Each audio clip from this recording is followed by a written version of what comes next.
Bonjour à toutes. Il n'y a que des femmes, ça tombe bien. Bienvenue donc à cette conférence « Comment booster son évolution professionnelle avec ou sans diplôme ». On va être ensemble à peu près 30 minutes. Bon, comme on est sur la digestion, je vais essayer d'être concise, de parler bien, lentement, etc. Donc il y aura un temps de présentation et à la fin, vous aurez l'occasion de poser toutes vos questions. Donc moi, je suis Séverine Labatte, je suis directrice pédagogique adjointe au campus de Lac. Donc le campus du Lac, c'est l'école professionnelle de la CCI. Donc on est spécialisé notamment dans les métiers du tertiaire, tout ce qui va être RH, administration, commerce, vente, et j'en oublie, marketing bien sûr, et puis les métiers de la restauration, tout métier et l'école Ferrandi. Je suis doublement intéressée pour être là aujourd'hui. C'est parce que moi aussi, je suis une femme qui, un jour, a évolué professionnellement. Je me suis reconvertie dans un premier temps. J'ai travaillé dans une bonne partie, il y a une dizaine d'années dans la banque. Et puis, j'ai décidé d'aller vers la formation. Donc, je suis passée par la case des différents prescripteurs. J'ai refait une formation. Et puis, ensuite, je suis rentrée au campus du Lac. Et là, c'est pareil. Et j'ai évolué. J'étais formatrice, coordinatrice. Et puis, aujourd'hui, directrice pédagogique. Donc, je vais essayer au cours de cette conférence de vous donner quelques pistes de solutions pour avancer aujourd'hui dans votre évolution professionnelle. Avant de commencer, juste qu'on s'entende bien sur ce qu'est l'évolution professionnelle. Aujourd'hui, donc évoluer, c'est développer en fait ses compétences et évoluer et avancer dans sa carrière professionnelle. Donc pour ça, on a plusieurs solutions. Hop, excusez-moi, le temps que je m'y fasse. Hop, ça marche pas. Donc on va avoir 3 pistes de solutions qu'on va aborder ensemble aujourd'hui. L'évolution de poste, donc l'évolution de poste au sein de son entreprise ou dans une autre entreprise. Ensuite, on parlera ensemble de capitaliser en fait sur vos expériences professionnelles actuelles pour aller chercher de nouvelles compétences et des nouveaux diplômes. Donc c'est ce qu'on appelle la validation des acquis et de l'expérience. Et enfin, on parlera des formations courtes et intensives qui existent aujourd'hui et qui vous permettent de changer ou d'évoluer dans un laps de temps très restreint. Alors, l'évolution de poste. Donc, pour évoluer au sein de son entreprise, on va avoir plusieurs pistes. Vous allez déjà, vous connaissez votre entreprise, donc forcément, vous allez mettre en avant ce que vous savez faire. Et puis, vous allez refaire votre CV. Ça, c'est important. Vous allez faire valoir vos capacités, votre expérience. Et je vous invite notamment à utiliser les nouveaux outils d'aujourd'hui, notamment basés sur l'intelligence artificielle, qui vous permettent de mettre en avant, en fait, vos expériences à travers des questionnaires et qui vont faire que vous allez avoir des CV qui vont être basés sur vos soft skills. Donc ça, c'est très important. Je vous donne un petit nom qui circule en ce moment, ça s'appelle cvmotivationnel.com. Donc il y a une série de 80 questions. Et donc à travers vos réponses, vous allez avoir automatiquement un CV qui va être généré et qui va mettre en avant vos soft skills, votre capacité à travailler en équipe par exemple, votre capacité à être manager. Donc ça, c'est très important. Comment ? cvmotivationnel.com. Et c'est gratuit, c'est important de le préciser.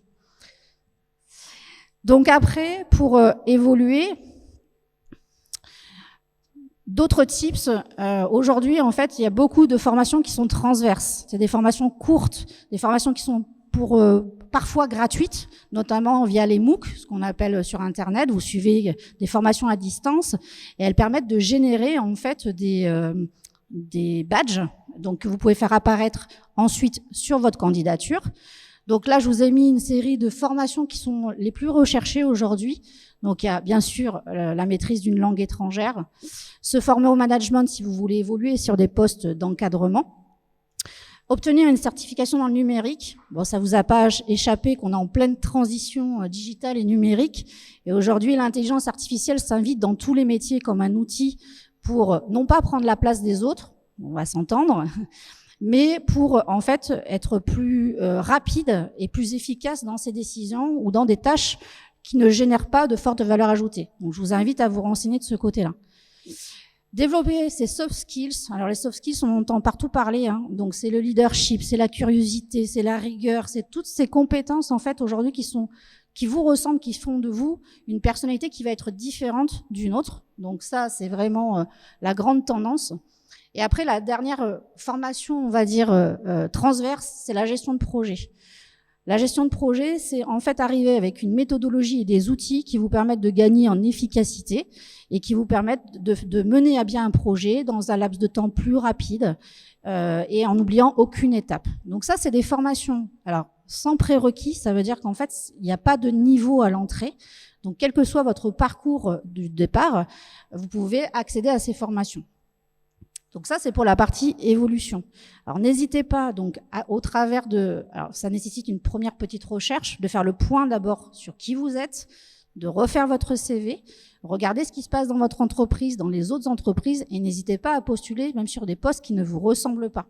Grâce à ces outils, vous verrez que vous obtiendrez des entretiens, alors même que ce n'est pas votre métier. Donc ça, c'est pour la partie évolution. Ensuite, je mets mes petites anti-sèches, hein, parce que quand même. Le deuxième point que je voulais aborder avec vous, c'est la VAE, validation des acquis de l'expérience. Donc c'est, vous allez le voir, que vous soyez salarié, bénévole, demandeur d'emploi ou que vous soyez chef d'entreprise, la VAE, elle est faite pour beaucoup d'entre vous. Si vous êtes en capacité de répondre à l'une de ces 5 questions, ça veut dire que vous pouvez entreprendre un parcours de validation des acquis de l'expérience. Donc, je vais peut-être vous faire un petit tips d'ailleurs. Est-ce que vous pouvez lever la main si vous pouvez répondre à l'une de ces questions? Je vous laisse les lire. Et quand il y en a une qui vous correspond, vous levez la main. Et faites-moi plaisir, moi, une personne qui pourrait lever la main. Ah, 1, 2, 3, 4, 5, 6, 7, 8. Ouais, toi, tu peux aussi. Alors, j'ai la pression, c'est ma chef qui est là. Donc, effectivement, on connaît pas beaucoup la VAE et je vais vous en parler et je vais vous démontrer qu'en fait, beaucoup peuvent accéder à la VAE. Donc, c'est quoi la VAE? Validation des acquis de l'expérience. En gros, on va prendre vos expériences passées et on va aller voir à quel diplôme ça correspond. Donc, ça peut être un diplôme, donc éducation nationale, un titre professionnel ou une certification de qualification professionnelle. Et ils sont tous sur le répertoire national des certifications professionnelles. Ça veut dire qu'on reconnaît leur niveau, bac, bac plus 2, bac plus 3, bac plus 4, bac plus 5. Donc ce qui est intéressant dans la VAE, c'est qu'en fait, on s'y retrouve toutes. Que vous ayez besoin, vous avez travaillé toute votre vie, vous n'avez pas de diplôme. Vous cherchez donc à certifier vos compétences. Vous voulez changer d'emploi ou faciliter votre retour à l'emploi. Vous pouvez passer par la case VAE. Vous voulez négocier une évolution de salaire et donc reconnaître un niveau d'études. Vous pouvez passer par la case VAE. Vous voulez changer de métier. Vous pouvez passer par la case VAE. Et enfin, et pour moi, c'est celle qui compte le plus, c'est vous voulez renforcer votre confiance en vous et votre motivation au travail. Eh bien, vous pouvez faire reconnaître vos acquis par la VAE. Donc, je vous ai mis quelques idées reçues sur la VAE qui sont absolument fausses. Donc, la VAE, c'est pas fait pour les personnes qui ont un diplôme. Tout diplôme qui existe aujourd'hui peut être réalisé en VAE. Un niveau CAP, un niveau bac, un niveau bac plus 2, donc tout diplôme. Le diplôme est donc un vrai diplôme, c'est pas un diplôme au rabais. Je vais vous expliquer pourquoi. La VAE, c'est pas compliqué. Par contre, ça demande du temps. Ça demande effectivement une capacité d'introspection. Il faut aller chercher dans sa carrière professionnelle les compétences qui peuvent être mises en valeur. Donc ça demande un peu de temps, mais vous allez être accompagné pour ça. Et enfin, ça coûte cher. Et là aussi, c'est faux. Parce qu'en fait, pour un même diplôme, ça coûte 2 à 3 fois moins cher que si vous allez vous rentrer en formation longue pour faire ce diplôme à l'heure actuelle. Je vous le vends bien jusqu'à présent. Alors, en plus de ça, c'est accessible à tout le monde. Il suffit juste d'avoir 1 an d'expérience professionnelle, toute expérience confondue, même le bénévolat. Ça peut être du temps partiel, ça peut être du temps complet, toutes les expériences, et quel que soit le contrat de travail. Donc, c'est assez intéressant. Les étapes. Donc, quand on part dans un système de VAE, on part, il faut le savoir, pour un parcours qui est un petit peu long, qui est de 9 à 12 mois. Donc, la plupart des gens qui s'inscrivent dans un parcours VAE, ils le font soit parce qu'ils sont actuellement en recherche d'emploi, soit ils le font également sur leur temps personnel. Donc, je dis 9 à 12 mois parce qu'il y a un temps d'écriture. Donc, la première étape, c'est se renseigner sur les points relais conseils. Donc, vous allez sur Point Relais Conseil Nouvelle-Aquitaine, vous allez tous les trouver près de chez vous, et ils vont vous accompagner, en fait, pour chercher le diplôme qui correspond le mieux à votre expérience professionnelle. Ensuite, du coup, ils vont vous relayer vers les organismes de formation, donc les certificateurs, un peu comme nous. Nous, on est organisme certificateur de tous les diplômes CCI. Donc, une fois que on reçoit les personnes qui sont intéressées par la VAE, on va regarder ce qu'on appelle leur dossier de recevabilité. C'est-à-dire qu'on regarde en fait votre expérience passée et puis on regarde notre diplôme et on se dit, bah, tiens, ça colle, c'est bon, on peut y aller. Donc ça s'appelle la recevabilité. Et une fois qu'on a passé l'étape de recevabilité, vous partez en fait sur la démarche réelle de VAE. Donc vous allez commencer en fait à chercher vos activités, à les retranscrire et à démontrer par des preuves en quoi en fait vous avez les compétences requises dans le diplôme. Sur cette étape-là, qui est la plus longue, en fait, vous êtes accompagné par un coach certifié en VAE. Et donc, il va vous amener à vous poser les bonnes questions. Il va vous amener à rédiger de la bonne manière. Tout ça pour arriver à la phase 4, où vous présenterez devant un jury votre dossier de VAE, en fait, votre parcours de VAE. Et à la fin, ce jury, il va dire, bah oui, parfait, je valide. Vous avez effectivement toutes les compétences de ce diplôme, donc je vous le donne. Ou alors, il va dire, non, il vous manque quelques compétences. Donc là, deux possibilités. Vous allez en formation chercher les dernières compétences qui vous restent, ou alors, bah, vous travaillez un petit peu, et puis vous revenez, et vous validez totalement votre VAE. Ça veut dire que quand vous sortez de ce parcours-là, vous avez un diplôme. Voilà. Vous avez un bac plus 2, un bac plus 3, un bac plus 4, même un bac. Je reviens un peu sur l'accompagnement, parce que je suis passée très rapidement, mais c'est le plus important. La VAE, ça demande effectivement d'écrire, de chercher, de mettre en forme. Et souvent, quand on n'a pas le temps, c'est compliqué. Donc, sur l'étape 1, c'est les points relais conseils qui vont être avec vous entre 2 et 4 heures pour définir au mieux votre projet. Sur l'étape 2, donc l'élaboration du dossier, le coach, il a vraiment sa place, sa valeur ajoutée. C'est optionnel, l'accompagnement VAE, mais c'est vraiment primordial pour la réussite. Vous allez le voir environ une vingtaine d'heures. Donc, sur des ateliers collectifs et individuels, souvent individuels. Ça peut être en présentiel ou en visio. Ça, c'est vous qui choisissez. Donc, ça s'adapte aussi à votre emploi du temps. Et puis, il va vous aider, en fait, à préparer cet entretien. Et à la fin, c'est lui aussi qui vous accompagnera sur les suites à donner de votre VAE. Le coût. Faut qu'on en parle quand même. Donc, dans la plupart des cas, alors, chaque dossier est unique. Chaque certificateur pratique ses propres tarifications. De manière générale, les coûts qu'on retrouve le plus souvent, c'est les frais de recevabilité, c'est-à-dire quand vous déposez le dossier pour savoir si vous êtes éligible. Donc là, c'est entre 150, 200 euros à peu près. Ensuite, selon les diplômes que vous choisissez, il peut y avoir des frais d'inscription universitaire ou des frais de formation obligatoires. C'est assez rare quand même. Après, il y aura forcément les frais d'accompagnement du coach qui vous aide à l'écriture. Et puis, à la fin, il y aura les frais de jury. Alors, ça fait beaucoup de frais, vous me direz, hein, effectivement. Donc, je vous montre quand même la solution. Les financements possibles. Donc, vous allez le voir, une volonté de l'État, et je vais vous montrer après pourquoi. Donc, en fait, selon votre statut, demandeur d'emploi, agent de la fonction publique, salarié, il existe différentes aides et financements possibles pour la VAE. Donc, selon votre situation personnelle, vous pourrez effectivement vous faire accompagner. Et surtout, celui dont on se sert le plus finalement pour la VAE, c'est son CPF. Pourquoi ? Parce que le coût d'une VAE, c'est entre 2 000 et 3 000 euros. Donc, souvent, quand vous avez travaillé un petit peu avant, ben, vous avez ce montant-là disponible sur votre CPF et ça permet d'aller beaucoup plus vite aussi dans la démarche. Je vous parle un petit peu de la réforme en cours. Je vous ai dit que c'était un des objectifs de l'État. Donc effectivement, en 2022, l'État a commencé à voir qu'il y avait beaucoup de personnes qui n'avaient pas de diplôme et pour autant qui travaillaient depuis des années. Donc ils veulent mettre un coup d'accélérateur en fait sur la VAE. Donc actuellement, il y a une plateforme qui est en test, donc on est bien en phase de test, qui va rassembler en fait l'ensemble des acteurs, qui va s'appeler France VAE et qui va avoir pour objectif de simplifier, sécuriser et moderniser le parcours VAE. Rien que ça. Donc comment ça va se passer ? Donc, il y a une plateforme unique, je vous ai mis le lien, qui s'appelle vae.gouv.fr, qui est actuellement en test.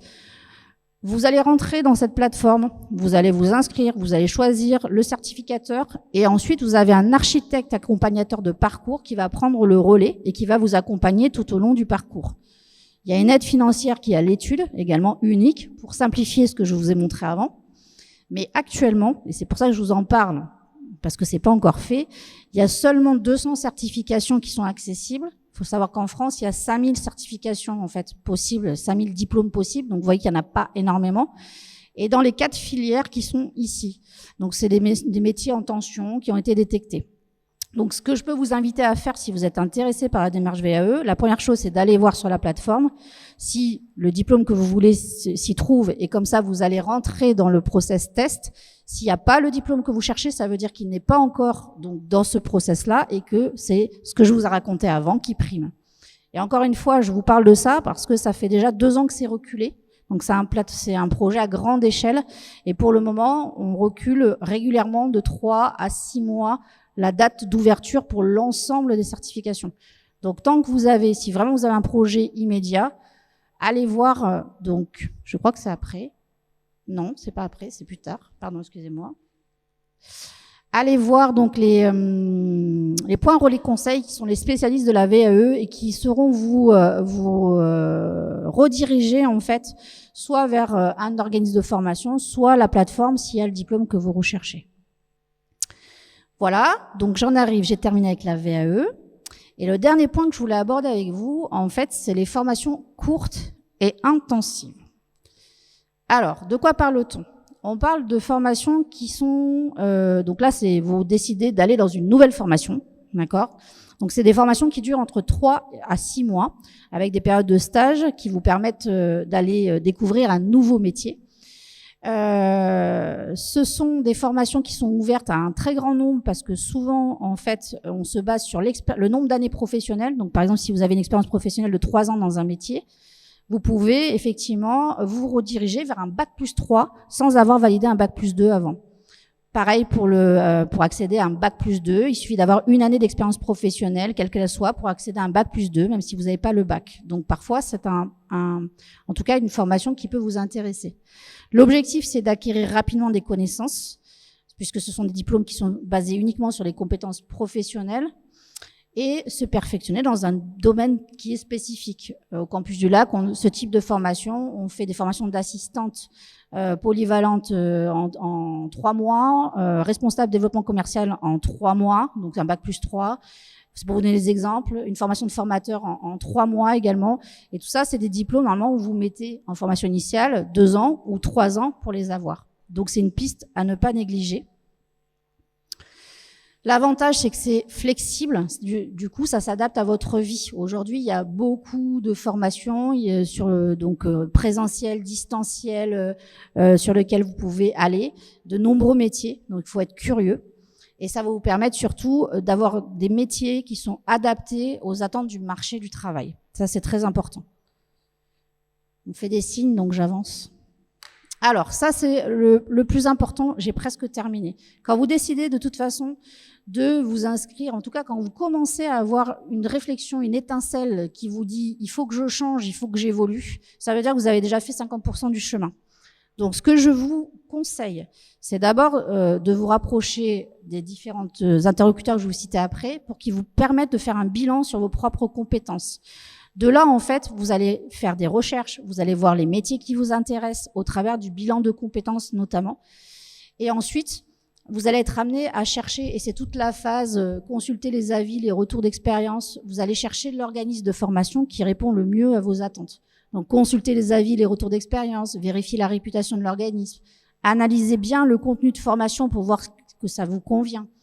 Évaluer la durée et l'intensité de la formation. Quand on revient en formation à 30, 40, 50 ans, c'est pas quand on avait 20 ans. Donc parfois, on vous demande effectivement de produire des documents qui vont prendre beaucoup de temps. Il faut que ça coïncide aussi avec votre propre expérience actuelle, qui peut être le rôle de maman, etc., etc. Donc, regardez bien. Prenez en compte le mode d'apprentissage, c'est ce que je vous disais, présentiel, distanciel, hybride, chez vous, assis derrière un bureau, ce qui vous convient le mieux. Tout existe aujourd'hui. Et pour le coût et le financement possible, eh bien, ce sont les mêmes interlocuteurs que je vous ai présentés tout à l'heure qui vont vous accompagner. Donc, surtout, faites-vous confiance. C'est le principal. Si vous avez vraiment cette petite idée qui germe dans votre tête, ça prend un peu de temps, mais il faut y aller. Donc, ceux qui peuvent vous renseigner, les points relais conseils, donc c'est pour la VAE. Les conseillers en évolution professionnelle, c'est accessible à tout le monde. Donc, pour tous les actifs, c'est confidentiel, votre entreprise ne le sait pas. Et donc, eux, ils vont vous orienter vers toutes les solutions possibles. Si vous êtes un salarié en reconversion professionnelle, dans ce cas-là, c'est Transition Pro qui peut vous accompagner. Et enfin, si vous êtes demandeur d'emploi, dans ce cas-là, c'est votre conseiller France Travail qui peut vous accompagner. Donc, n'hésitez pas à faire cette première démarche déjà pour déblayer le terrain et aller chercher de l'aide. Je suis dans le timing. Est-ce que vous avez des questions ?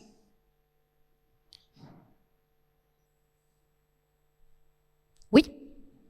Ah, il va vous apporter le micro. Oui, parce que sinon, on ne vous entend pas pour la vidéo. Bonjour à tous. Bonjour. Je reviens du coup sur les formations courtes, on va dire. Oui.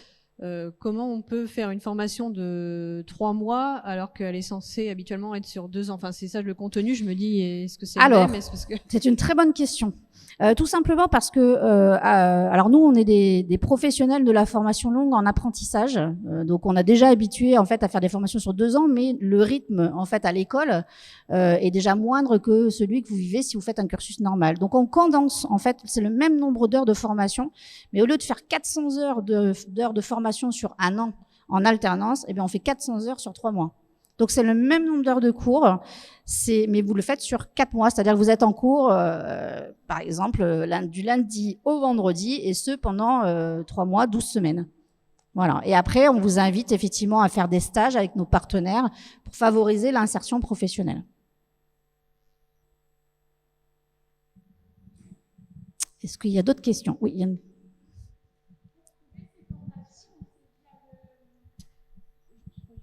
Merci. Pour trouver ces formations, c'est comme ça a été précisé à la fin de la présentation, donc c'est via soit Transition, soit France Travail, ou directement il y a un autre espace qui nous permet de trouver ces formations courtes. Alors oui, effectivement, ils vont être les clés d'entrée. Après, je vous invite aussi à parcourir les salons traditionnels qui sont destinés aux étudiants et à l'apprentissage, parce qu'en fait, on est beaucoup à faire à la fois ces deux formules-là, et donc ou alors des salons comme aujourd'hui. Donc sur notre stand là, effectivement, moi j'ai quelqu'un qui depuis 2 jours renseigne sur ces formations-là. Il faut taper des mots-clés aussi sur Google, hein, et ça veut dire que c'est l'heure. C'est classe, hein, c'est vraiment. Je cherche sinon effectivement après si je l'ai, pardon, j'y suis. Mon compte formation. Donc mon compte formation, en fait, on est tous référencés, comme ce sont des formations qui sont accessibles via mon compte formation. Donc ça peut être une partie financée par mon compte formation, une partie financée par une aide diverse et variée de la région, de Transition Pro. En fait, il y a des mix un peu de tout, un peu de financement personnel, et ça peut être du prêt bancaire. Donc vraiment, il faut aller voir d'abord sur mon compte formation, parce qu'on est tous référencés. Et après, en fait, vous prenez contact directement avec les organismes de formation. On vous renseigne sans obligation et on vous dit surtout quand est-ce qu'on a les dates. En général, on a plusieurs sessions par an. C'est l'avantage comme c'est des formats courts. Est-ce que j'ai répondu à votre question?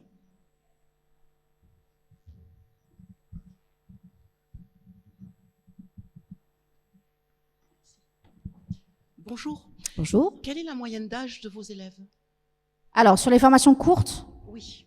Alors, les formations courtes, comme nous, on a une cellule, alors j'ai pas fait de la présentation totale, on fait de la formation longue pour nos apprentis, on fait de la formation continue pour les salariés, et on a une cellule évolution reconversion. Elle porte bien son nom.